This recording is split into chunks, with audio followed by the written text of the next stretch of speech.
You are listening to The Vocal Technologist. Spoken tech for your ears. Welcome along. The product world, well, it feels like it's always evolving, doesn't it? But right now, especially with AI, things are moving incredibly fast. Yeah, it's a lot to keep track of. Exactly. So today, for Product Thursdays, we really want to drill down into what's actually driving product today.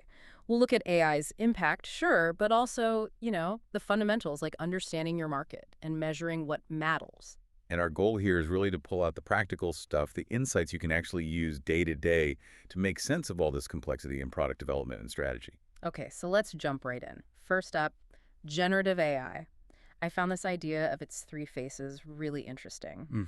So there are agentic tools, the ones that just do tasks for you. Then you've got thought partners, which help you brainstorm and expand ideas. Right. And finally, companions, aiming for more of an emotional connection. The key takeaway seems to be that companies really need to pick one to specialize. Absolutely. That specialization is crucial. It's not just about adding an AI feature. It's a deeper strategic choice about your core business model. And it's tough, right? Because the piece also mentioned that truly AI-native products, the ones dominating our phone screens, they're still pretty rare. That's a big hurdle for founders. It really is. And that specialization, that focus, is why it's so important for you listening. Think about something like Notion AI. Okay. They've built momentum across several categories, like enterprise search. You see it in the G2 reports. They're leaders in a bunch of areas. That shows how a focused AI approach creates real value. It helps companies scale.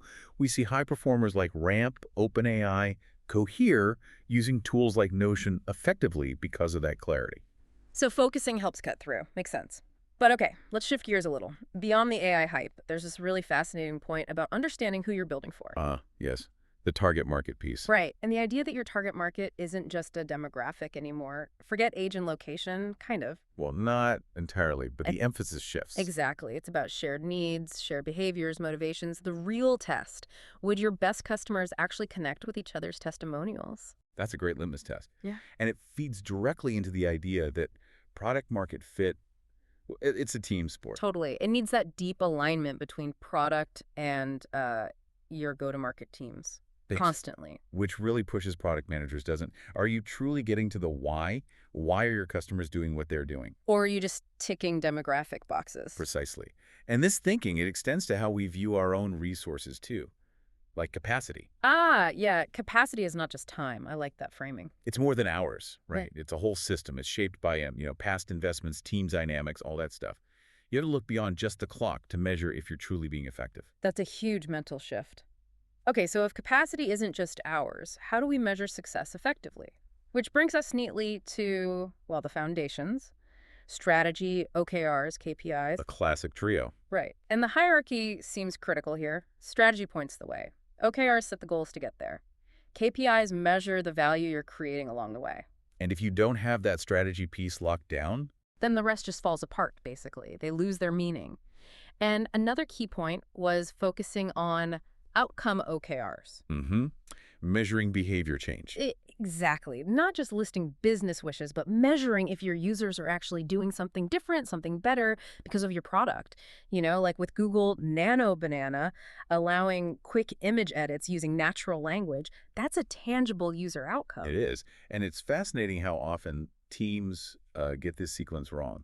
They jump to metrics without the solid strategy or a clear link to actual customer value. They measure activity, not impact. Right. You see high-performing teams, the ones scaling effectively like we mentioned, they really align these elements. Strategy first, then outcomes, then the right measures. So it really feels like having a clear strategy is your compass, and truly understanding that customer behavior, the why, that's the map you need to navigate. Well put.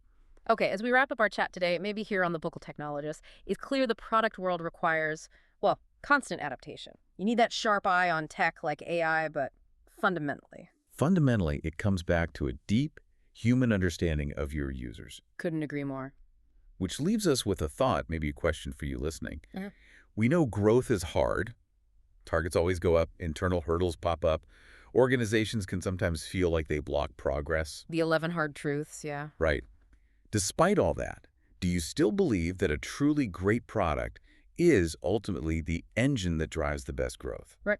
That it can cut through the noise? Something to definitely mull over. Thanks for joining us for this discussion. Thanks for tuning in. Spoken Tech for your ears.